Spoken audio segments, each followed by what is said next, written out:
This is the first thing I did out of college was insurance. So I went to the University of Colorado. I played lacrosse there. I did pre-med was what I was going to do. I was doing integrative physiology and biochemistry were my majors. My wife moved to Charleston, South Carolina. A girlfriend at the time, wife now. She was going there to do this program called Teach for America, and I went with her. I was going to do medical sales. I didn't like it. I was searching for a job, and I found an ad that said no cap on your commission, and we were looking for people who have athletic or military experience. And so it stuck out, and I was like, I want an uncapped commission job for a couple of years. You know, by no means was this going to be like a long-term solution for me in my mind at that time. It was a really slow start. I didn't naturally have sales skills. Like, no one in my family has really done anything sales related. Like, I wasn't confused that there's no quick way to get rich, right? So I think this industry is often pitched as like, you work a little bit, you're going to get rich quick thing. And I never believed that because I saw what it took for someone with like a really high education to make a lot of money. And so I had that perspective going in, which I think really helped. Hey everybody, how we doing today? I got Zach's attention. What's up, buddy? How you doing? Going on? I'm just hanging out, man. What's up, Jimmy? I was wondering whose voice that was. I was like, someone with a much better radio voice than Andrew is on right now. Oh, come on, man. So I kind of got thrown under the bus last week. We had Calvin on, and we were talking about the Ironman run. I didn't realize you guys competed. And I said, well, how did Zach beat you? He goes, oh, he blew me away by like 15 minutes. And apparently when, is that true? It was more like 19 minutes, I think, if we're being precise. But yes, yeah. So you just smoked him. Yeah. Okay. So then he was like telling me, I asked him, how'd you get into this? I know you're jumping out of airplanes. I know you know Zach. How'd you get into insurance? And he said that when he first started, and it really short-circuited me. I know you probably didn't hear the call, but he was like, they said if I didn't hit Hall of Fame, I had to shave my head. And you guys ended up shaving his head, right? So then he said that he's trying to beat you in February. I think you guys are going to do another Ironman. Yeah. And I said, so if you don't win, you're going to shave your head? And then Andrew goes, well, if he doesn't beat, then Jimmy should shave his head. And I'm like, how did I get thrown in this? No, I'm 54. I don't know if my hair will grow back. Like, come on now. Yeah, if they want to shave my head, it's not going to do much. I already have receding hairline. Like, that's going anyway. So, but Jimmy, if you're going to bet on it, you want to bet on me because I'm so competitive. Even if I'm like severely hurt, I'm not going to lose. So make sure you bet on me if we're betting. Right? No, I was impressed because you're a lot bigger than Calvin, and for you to put him by 19 minutes, that's pretty good. All right, so I don't know if it's always healthy, but being really competitive can help in some things, and I think it can hurt other times. But so let's talk about you. So where do you come from? What did you do before insurance? I know you drank a lot of beer. What else did you do? Yeah, dude. So I was, this is the first thing I did out of college was insurance. So I went to the University of Colorado. I played lacrosse there. I did, pre-med was what I was going to do. I was doing integrative physiology and biochemistry were my majors, which are perfect for, learning how to sell insurance. And, my wife moved to Charleston, South Carolina. A girlfriend at the time, wife now. She was going there to do this program called Teach for America. And I went with her and I was like, we'll go and take 2 years off of school and then we'll go back to school. And, long story short, I was going to do medical sales. I didn't like it. I was searching for a job and I found an ad about, working for, it said no cap on your commission. And we were looking for people who have athletic or military, experience. And so it stuck out and I was like, I want an uncapped commission job for a couple of years.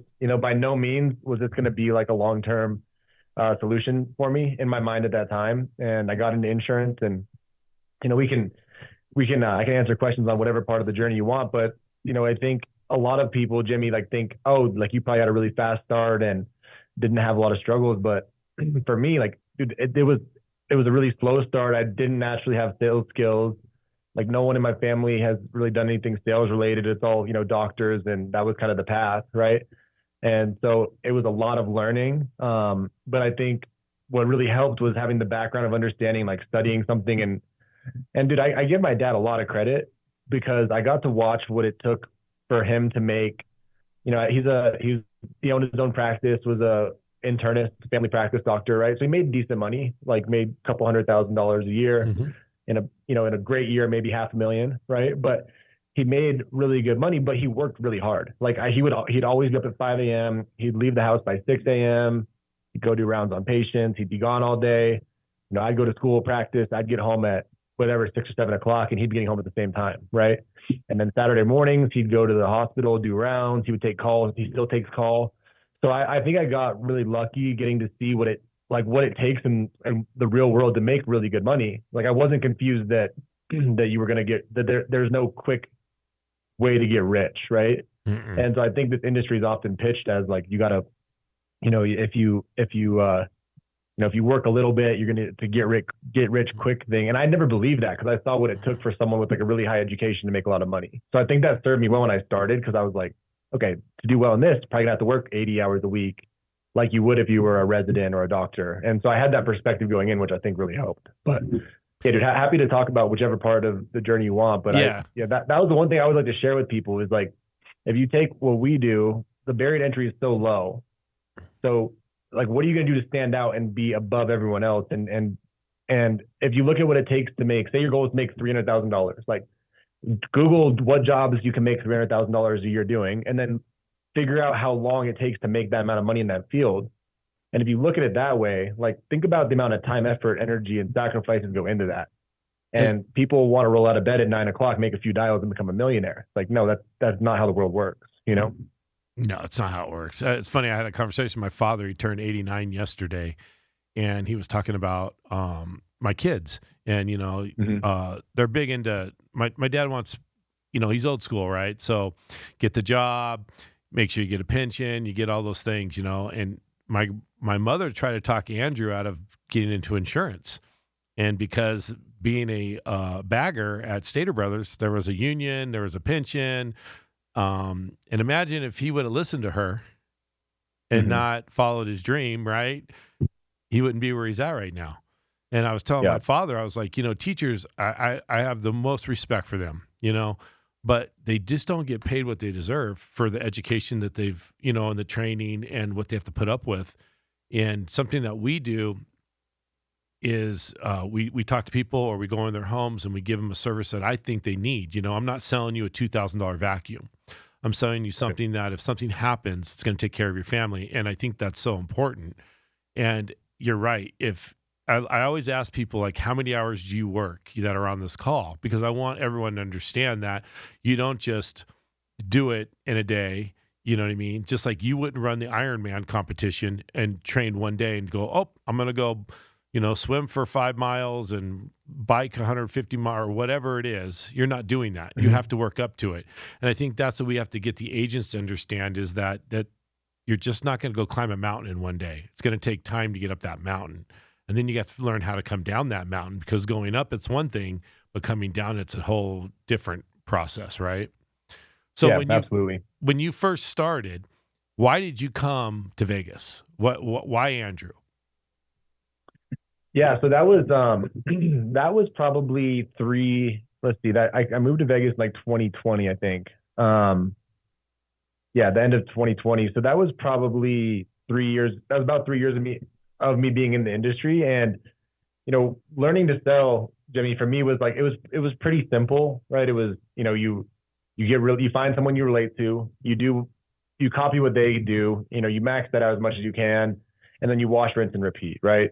And there's a pretty simple formula for getting good at selling. It's like you figure out what your numbers are, and then you do that as many times as you can, right?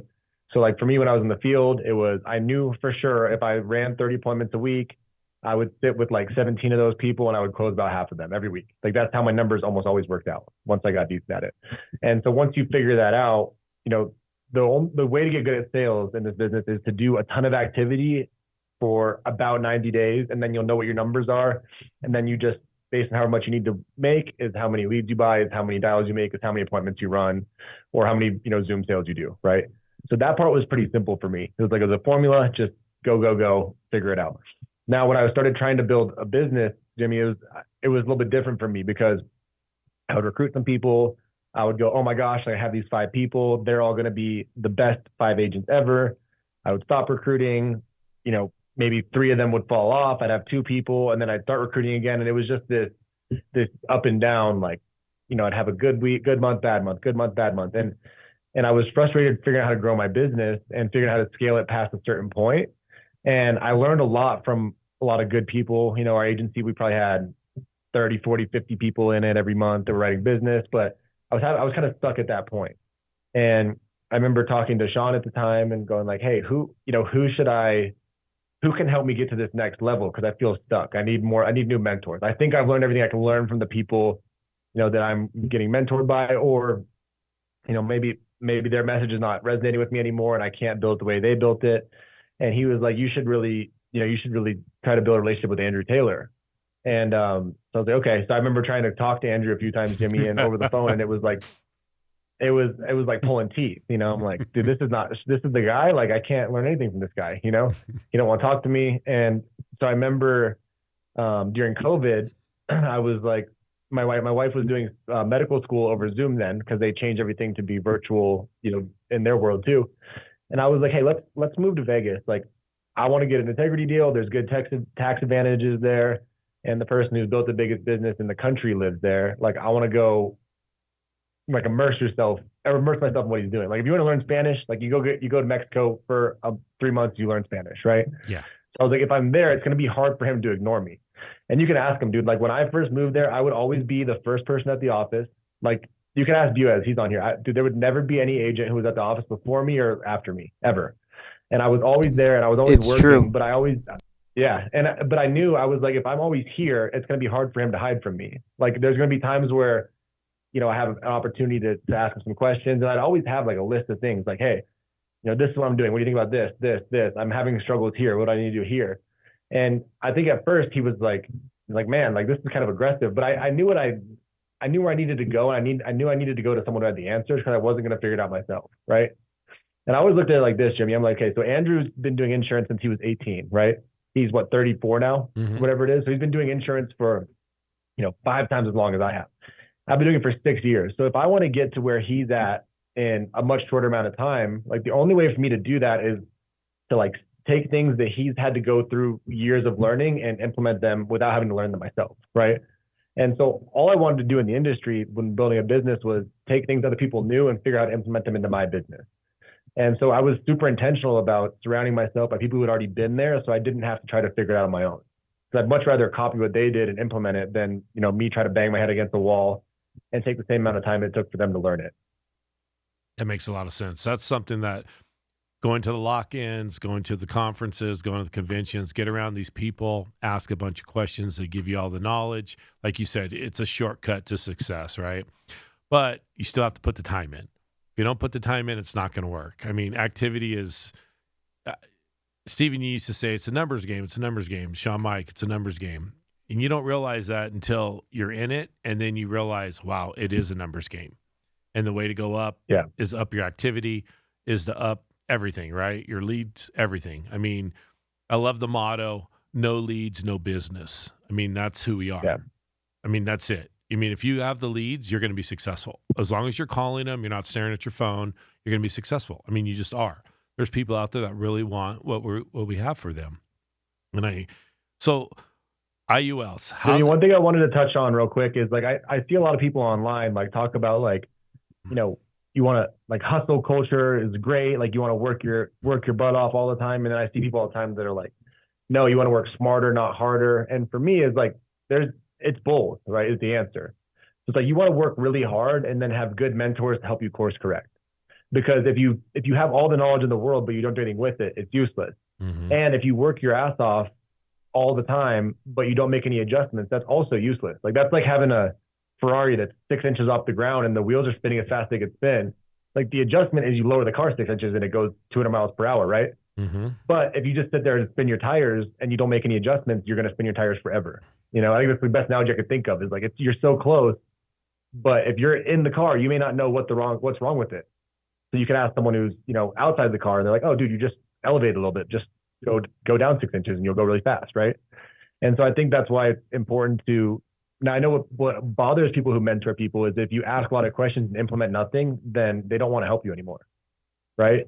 And then and the other thing that bothers people is if you work just really hard and don't ever ask for help, then they're not going to want to help you either because you're not willing to be humble enough to ask for help. So I think it's a combo of both. Like you want to work really hard so that you can go like, hey, Jimmy, this is everything that I'm doing right now. These are the calls I'm making. I'm not where I want to be, but I'm spending 60 hours a week working. Like, where can you help me? Where can I make course corrections at? And what I found from what I was doing when I wasn't having success to when I started having more success in the industry was it was usually like really tiny tweaks, like just really small little tweaks. And I thought it was gonna be big course corrections. And it was usually just like, you're so close, but just do this slightly differently, And so I wanted to point that out with people because The if 1% you can't rule. ask questions if you're not working. Yeah. Yeah. If you're not working hard, you can't ask questions because the person's not going to want to help you because it's a waste of their time. And if you're working really hard, but you're not willing to get feedback, like the person who is willing to get some feedback is going to smoke you long term because they're humble enough to ask for the help. Yeah. Yeah. I think you're right. The 1% rule, there's a guy that if you could just make 1% change every day, it's very small, but over time it's humongous, right? It's the advantage is very clear. So if you were so were you always with FFL? I was, yeah. Okay. So you started off your first 3 years, you did okay, right? You weren't spectacular. You did good. Obviously you did good enough where you didn't leave. And then you came to Vegas. And then when did the light bulb click on? When did you think, okay, this is something I can make a career of? Like how did that happen? So I learned I could make a career out of it probably my first year in the business. So my first full year, like my first 3 months were rough. I was probably helping like 10 families a month, right? And my second year, or my first full year, so like January of 2018 through December of 2018, I issued $406,000 on my own pen that year.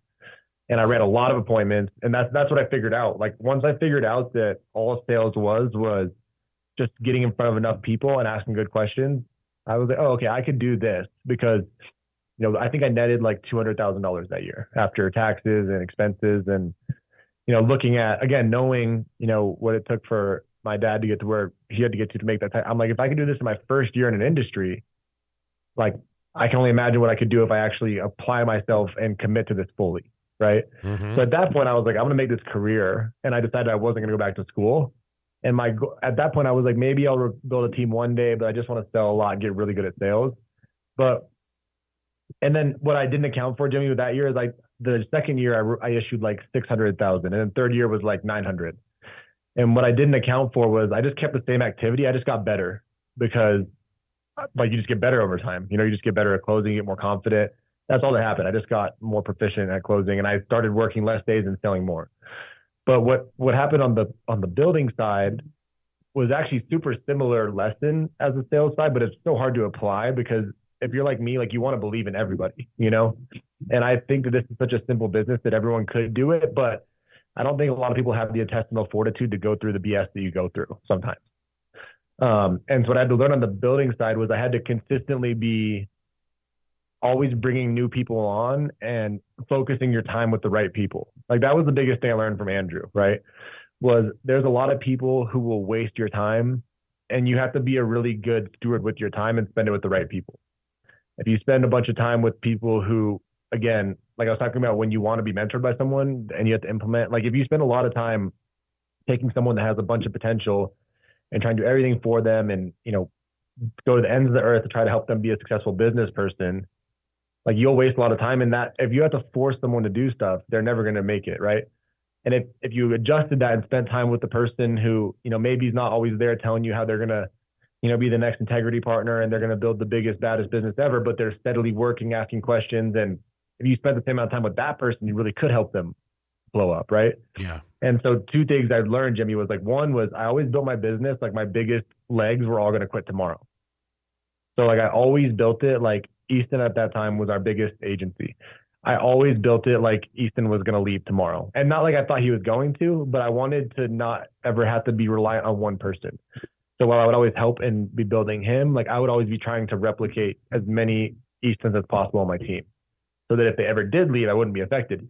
And the way our business is structured now, like we do, we help 5,500, 6,000 families a month. My biggest organization is like 28% of our agency. So if that person, if that whole agency was gone tomorrow, like would it hurt a little bit? Yeah, but it wouldn't hurt nearly as bad as if that group was 60%, right? Right. But the other thing that I learned with that, Jimmy, was that when I was always working on building new people, it created a lot of competition within our group. And it also forced the people who, like, so Wiley's our biggest group now, right? But now I don't spend a lot of time with him because I've taught him everything I know. So I spend time building new legs. But it forces Wiley to figure stuff out on his own, where I was always there to answer all the questions for him. And it lets him develop into a business person and become a confident business person. Yeah, And that's what I learned is like, it's so easy to like get someone going and then spend all your time talking to them, going back and forth and having simple conversations every day and just, making little tweaks and trick yourself into working, right? And just feeling like you're working. But if you're always bringing on new people and looking for new talent, it's like it'd be like if you're a Lakers fan, right, Jimmy? Yeah. It'd be like if the Lakers, when they won their championships in like the 90s or whatever, 80s, if they never replaced that team, dude, all those, like half those guys would, like, they'd be dead and in wheelchairs, right? Like they wouldn't have a team anymore. But they're always bringing on new talent, right? And I look at this the same way. Like you always have to be bringing on new, fresh talent to compete with the other people in your group. And that way you don't ever have someone who controls you by being the majority of your team. You always have new people coming on. And it helps you as a manager too, because the most excited, easiest to work with people are brand new people. Sometimes people who have been around for a while they forget how good we have it and forget how awesome an industry we're in. They get a little salty, right? But if you're always spending time with people who are negative, you're going to be negative. But if you're always spending people, like I have a new guy that was in the office for the lock-in we did with you guys, Jake. His first month, he issued like 55 policies. The first month of December, he's doing really great. Like I love talking to him because he's a new person and he's so excited about the industry, and it makes me excited again. Right. And he's like, wow, I've never done anything like this. I don't even know how this is legal. Like, this is amazing. But if I was spending my time with people who have been here for 3 years and always want to, oh my God, it's the leads. Oh, how dumb are the clients? Like that makes me feel crappy too. So I always want to be bringing on new people who keep reinvigorating me selfishly. Yeah. It's funny because I'm starting to recruit a lot, and I brought on 50 last year, and I told Andrew, I was like, I can't get him to move the needle. And he's like, you know how you get him to move the needle? I'm like, no. He goes, you bring on new blood. The new blood will force the old people to shine, because they'll be, hey, how come I'm not the shiny guy anymore? Why don't you talk to me anymore? And then it just forces that competition, right? So it makes everybody stand up to the challenge, I would say. So I always look at like a big tryout, right? So like I have all these people, and like which are the few people that I should spend the most of my time, effort, energy, and money on. And it has to be based on what they do, not what they say they're going to do, right? And I think if you look at it that way, it allows you to make sure you're allocating your time the right way. So how do you pick a client? I mean, how do you pick a new agent? Do you have like a little checklist that you run through? Do you ask some questions? Is there some trigger points for you that, nope, they're not going to be a fit for me. I'm going to throw them to Wiley, or I'm going to throw them to Calvin, or no, this is the one I want. I'm going to start a leg under. How do you do that? Yeah, I think it's a couple of things. Like one, like do I like working with them? Like just gut feeling. Like, do I think they're a good person? Right? Do I enjoy talking to them? Two is like when I tell them to do something, do they do it, or is it a pain in the butt to get them to do it? Right?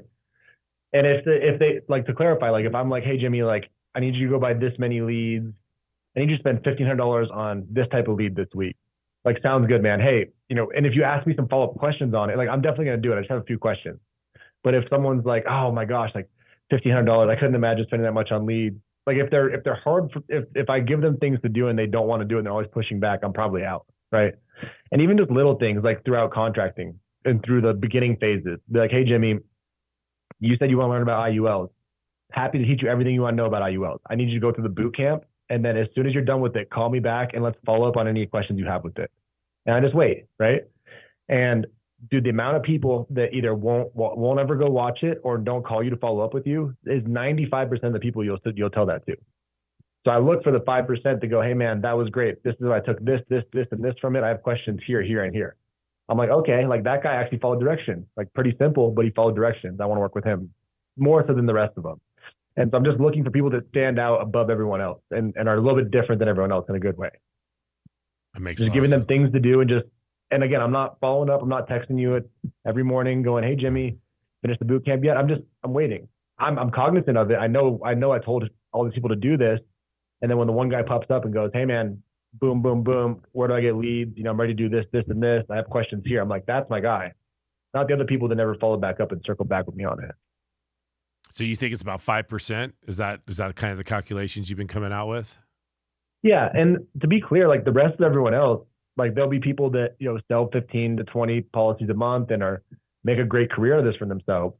But if you're talking about the people that, actually want to build a business and are willing to do what it takes, it's probably about 5% of those people. And then, each level, it kind of just narrows down until the cream rises to the top, right? Mm-hmm. Yeah, absolutely. Well, let's get into the IUL. So,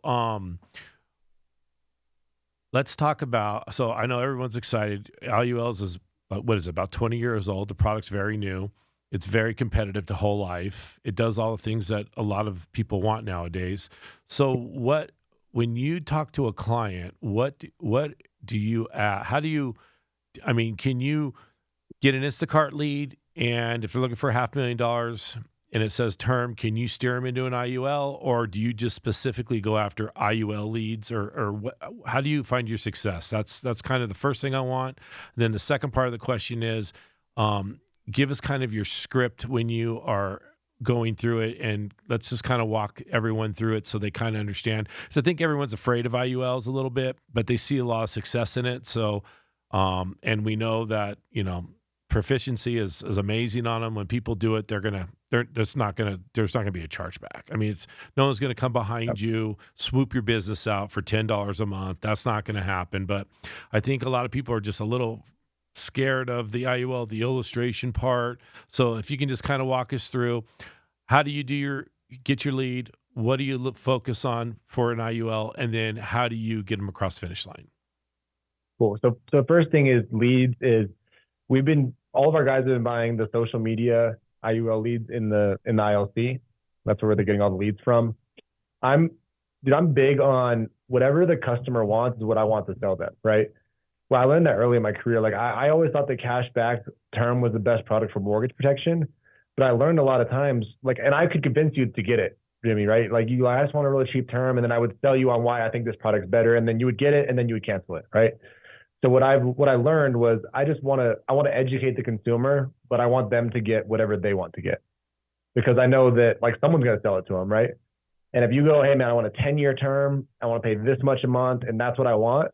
If I convince you to buy something else, someone will come in behind me and get you what you want anyway. So I might as well be the person to sell it, make the money from it, right? I can certainly educate you on why I think there's better options, but I'm not going to push you into that. I want you to make the decision. So I think if someone says I want term and they're dead set on term, like if you try to convince them that term is dumb, you might win, but it's probably going to cancel anyway. So I think first thing is do what the customer wants you to do. And so that's why we like working the leads that are geared specifically towards IUL, because we know what they're looking for, and they put on there what goal they have. Hey, I want to save X amount by retirement or whatever. So it makes it very clear what you're calling them for. As far as I think the script was the next part you asked me about. So I think it's important to know there's really two parts to those appointments. The first part is kind of the fact finding part. And then the second part will be you're going through the illustration and closing and doing the application. Now those can be, one appointment, but you're going to go into it knowing that you're going to transition someone into a Zoom appointment, right? So if I call Jimmy, it's like, hey Jimmy, this is Zach. Getting back to you about the request you sent in online. Looks like you were looking into getting an index universal life because you want to, make sure you have enough money set aside for retirement, and you put your birthday as 1/1 of 1980. Is that all correct? Yes. Cool. And you're in Nevada. Is that right? Yes. Perfect, man. So, hey, I just wanted to explain to you my job. Again, my name is Zach. I'm an underwriter. My job's pretty simple. I have to go through and, see if there's something you'd be eligible for, and B, explain how everything works for you. And then we work with a whole bunch of different companies. So I'll be able to, look and shop around for you and figure out which one will kind of give you the best returns based on what you're looking for. But when you said, you wanted to have a certain amount of money set aside for retirement, do you have anything set aside for retirement right now? And if not, what was your goal to get to by the time you retire? Yeah, so I have a little bit set aside, about $20,000, and I would really just like to have something to leave to my children. Some leave for your children. Got it. And did you also want something? So that's probably the life insurance component of this. You also wanted to have something to help you live when you retire, or was it mostly just the life insurance you were worried about? A little both. I think I would like a little bit of Well, both. both. Cool. Do you have any idea, Jimmy, when you retire, like how much, let's say you retire at 65, it's about average. How much do you think you're going to need a month to live on? Probably going to need, with inflation, probably 10 grand. 10 grand. Okay. So you're going to need like $120,000 per year, something like that. So we're probably going to need to make sure you have between all your retirement, over about $1.2 million, something like that, set aside for your retirement. Does that sound about right? Yeah. Cool. And you said you have 20,000. Are you doing anything else to save for it? Or is this kind of, you're like, I need to start now, which is why I'm looking into an IUL? I need to start now, and I'm willing to put in about $700 a month. And if can we roll that 20,000 in there as well, or do like a little lump sum and do monthly, or how does that work? Yeah, we could certainly talk about that. I think 700 a month is a great budget. We have people that, we can really customize it based on exactly what you're looking to do.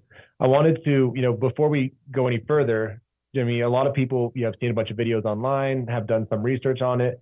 Do you know a lot about IULs, or are you just kind of learning about them? Like, I guess, do you want me to clarify anything for you? You have any questions on them? Yeah. So what I know is like it's got a death benefit, something I want. If I don't wake up, I want my family taken care of, and then I want to be able to have a safe haven for my money, so tax free. Okay.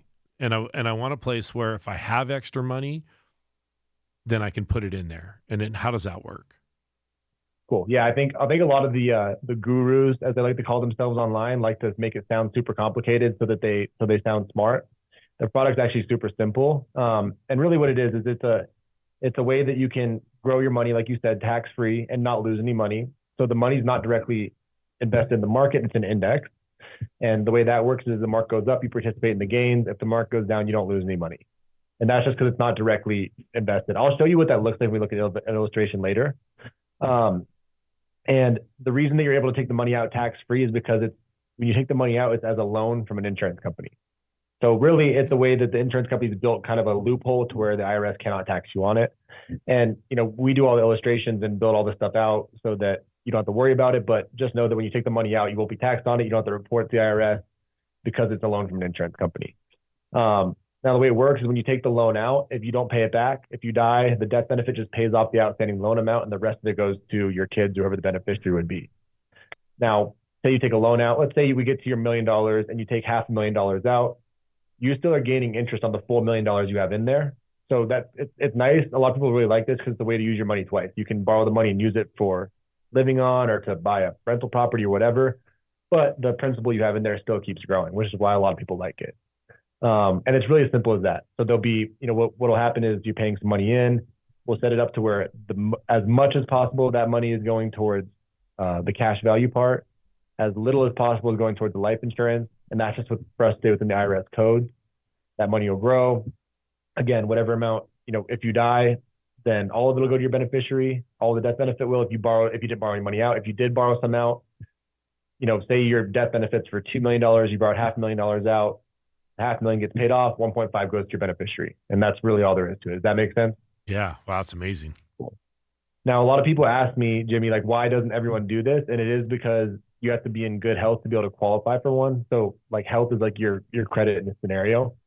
So do you, last 10 years, any major medical concerns, heart attacks, strokes, cancers, are you diabetic, DUIs, felonies, anything crazy like that? I know you live in Vegas, you steal any cop cars and go to Mike Tyson's house or anything crazy like that in The Hangover? Nope. Nope. No, I'm clean bill of health. Thank goodness. And, got great credit and don't really have any issues. Just looking to see if I can build a little bit of legacy for my family. And I was looking at the life insurance, and term really doesn't make sense at my age. I think I'll outlive it. And whole life is really expensive, and I don't really see the gains in it. I mean, it is guaranteed, but it's at 5%. So I was just thinking the IUL might be a good move for us. Cool. Well, Jimmy, what I'll do, and like I mentioned earlier, I work with a whole bunch of different carriers. So what I'm going to do is I'm going to text you a Zoom link. Have you used Zoom before? I have. Okay. So I'm going to text you a link to a Zoom call that I want you to hop on.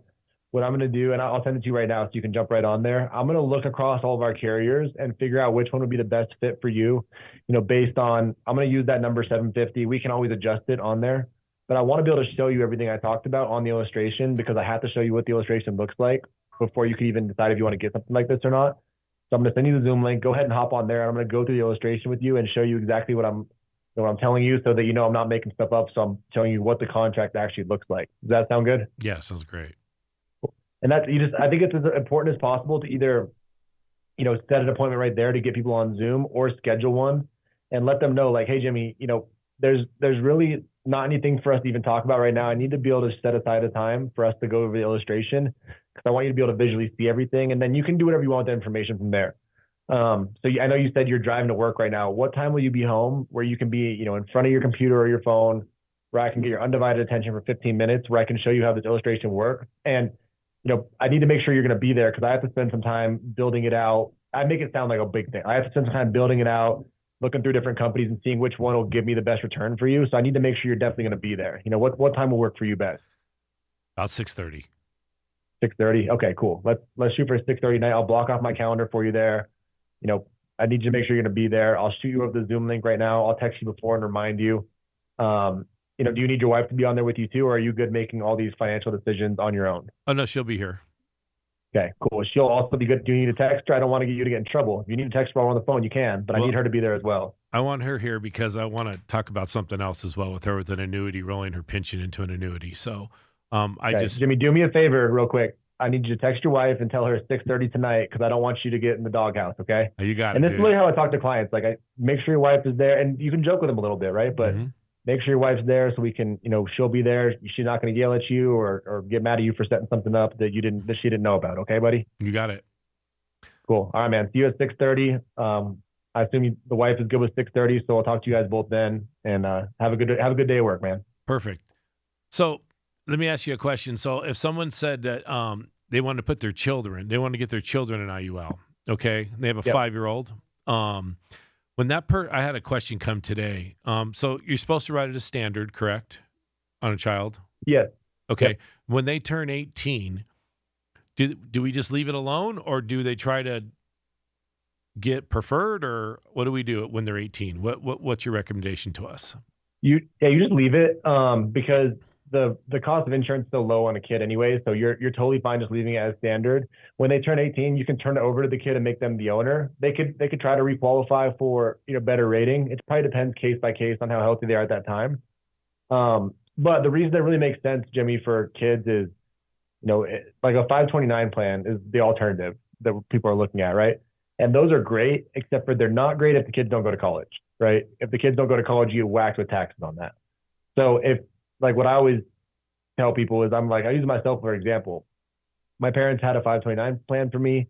They didn't use it on me because I had a full ride scholarship and I didn't do any more education, right? And now what they did is they turned it over and used it for my sister's medical school, but kind of bullshit because it was supposed to be for me, right? So I would have preferred them have an IUL instead of use it for her so she didn't have to pay. So she used to be like everyone else to pay for her own medical school instead of using my college savings for it, right? So I think that if you know for sure that you're going to could go to college either way and that they're going to do it and they're not going to get a full ride scholarship and there's no chance that they could use anything else, do a 529 plan. But if you think that you'd like to have some more flexibility and maybe your kid wants to start a business, maybe they're an entrepreneur, who knows, then an IUL makes a lot of sense in that scenario because you're not hamstrung with the tax, tax burden if you don't use it for school. I think it's 20 or 30% you have to pay if you don't use it for education. So if somebody has the 529 plan, how would you try to sell them an IUL? I would just tell them look, I know it's likely that your kid's going to go to school. Maybe you keep contributing to that because they're probably going to go to school, but it's also a good idea to contribute. Maybe if you're paying $500 a month into the 529, maybe we split it up and do 250 into that, 250 into this, just in case, what if your kid gets a full ride scholarship, right? And they don't use all that money. It'd be nice for them to have the IUL money they could use to buy their first house with or whatever, they might want to do with, or maybe they want to start a business when they get done with school, or maybe they want to, I don't know, maybe they want to, I don't know, start whatever up, business, sure, house, anything they want to do with it. Maybe they want to start investing in real estate. It'd be good for them to have another alternative on top of what you're doing with the 529 plan. So the agents know if somebody does have the 529 and they don't use it, they get their money back, but they have to pay that tax on that. Yeah. And it didn't grow. It still grows. 529s are great as long as they're used for college, okay, but they have to be used for education. Very fair. Otherwise, you were taxed on that. Yep. So social media, the leads in the ILC, obviously set the first appointment, find out fact finding, and then immediately go right into the Zoom call Mhm. appointment, and then closing the deal. So, what is your best tactic for getting across the finish line? Do you think once they Yeah. see So it, that's it? It's a once done they see deal? it, yeah, exactly. So once they see it, they're like, okay, this makes a lot of sense. I really like it. Um, Sometimes if they're bigger cases, you may have a two-step close where they're like, I need some time to really, think about that. And it's a little different than life insurance because these are people who are, working typically higher income, so they'll usually get back to you, right? But typically you'll be able to close it on the first try. What I would say is go to our boot camp and look at it. It's if you go to familyfirstlifeschool.com, it's on there. Go through the boot camp. But the way Juan closed, I really like. So he goes, "Hey Jimmy, do these numbers all make sense to you? You said you want to spend $750 a month. Um, do you like this program? Do you have anything like this in your portfolio already?" And they'll go, "Yeah, I like it. No, I don't have anything like that." Right? Cool. Would you like to have something like this in your portfolio? Yeah. Okay, cool. Well, if you're good with the $750 a month, let's go ahead and do the application right now and see if you can even get approved for it. But if you're comfortable with the price and you like the way it looks, let's get the application done. And we can always, if you want to spend more or less, whatever, we can always adjust that. But let's at least get this part in and with a number you're comfortable with the 750 a month. Does that sound good? It does. So who would you, if someone came at you with what I gave you, what company would you go with, Zach? Would you do NLG? Would you do Moo? Would you do I would do Ethos? NLG. Yeah, I would do NLG for one that's a bigger case that's based on accumulation. If you're doing say someone's like, I want to spend $200 a month and I'm mostly concerned about the life insurance, I would do the Ethos or the Mutual of Omaha one. But we have a bunch of great carriers in our boot camp. We showed everyone how to do illustrations with Mutual, NLG, F&G, and Yeah, man, right. Ethos. So yeah, so there's plenty of like you can pick whichever carrier works best for you. I know people like NLG a lot just because the process is super easy. The EAP process is easy. They have instant decision for like 40% of their cases. So and they go up to $3 million without having to do a physical. So I think a lot of our top producers like that because once they get the process down, they can get deals issued pretty quickly. Yeah, it's usually about, I would say, 10 to 15 days with NLG. The only thing I didn't like about NLG is you can't get a hold of the underwriters very well. You have to do through their little reply system, and it does drag on a little bit. I wish they could Yeah. fix that. I did send an email to them and said, hey, you know what? You have great customer service except for the agent. I don't think you have great customer service, and this is why. Because I have a client that got approved, and they had me do it through, I had to do a new illustration. I did it through the DocuSign.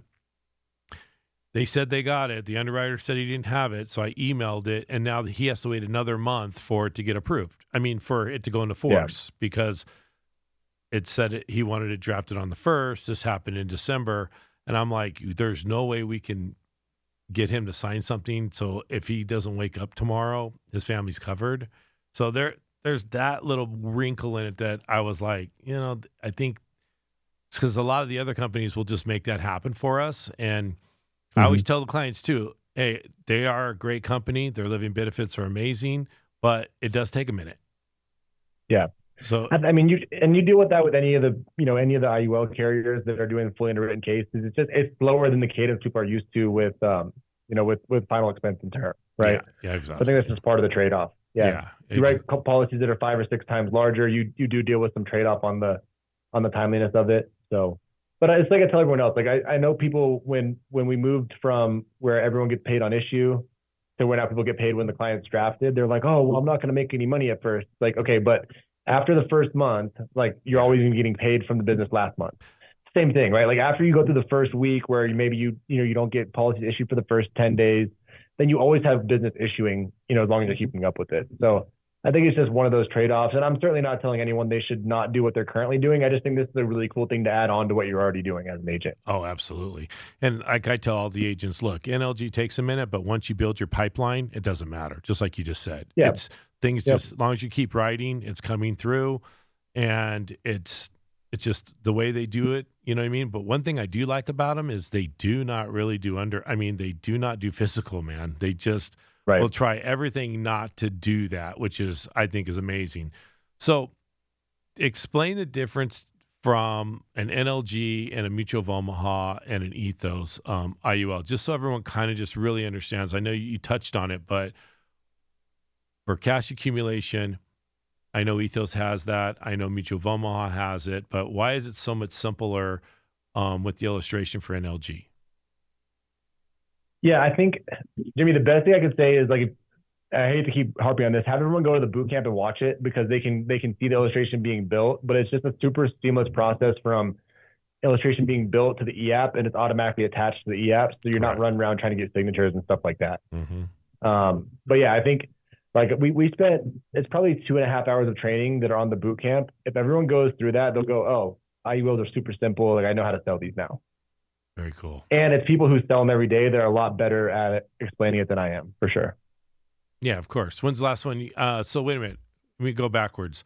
So you were in Colorado, and then you did a video for IULs. And then what did that do to your business? And how did you do that? And what made you think of doing that? We had some people that wanted to start like focusing on IUL business. So, we started just trying to make ads and get leads in for IULs. And it's exploded our business because we had a lot of people who were kind of up and down on the traditional life side that really liked the IUL side and really started digging in and really taking off. And so we have another, business within our business that probably does $1.5 million in premium a month. That's all IUL business. So I think the nice thing about what we do is we offer so many different things is it's hard to know, what agents will gravitate towards and what they'll like. But I think, adding this as another option just gives agents one more thing to, that they may like fall in love with and excel at. Does that make sense? Yeah.